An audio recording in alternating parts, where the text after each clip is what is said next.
లత లత సరాగమాడి సుహాసిని సుమాలతో వయస్సుతో వసంతమాడి వరించెలే సరాలతో మిలా మిలా హిమాలే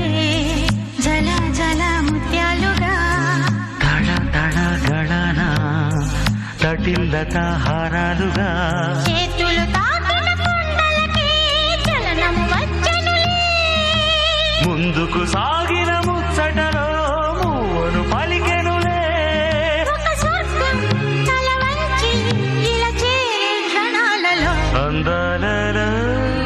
అహో మహోదయం భూలోకమే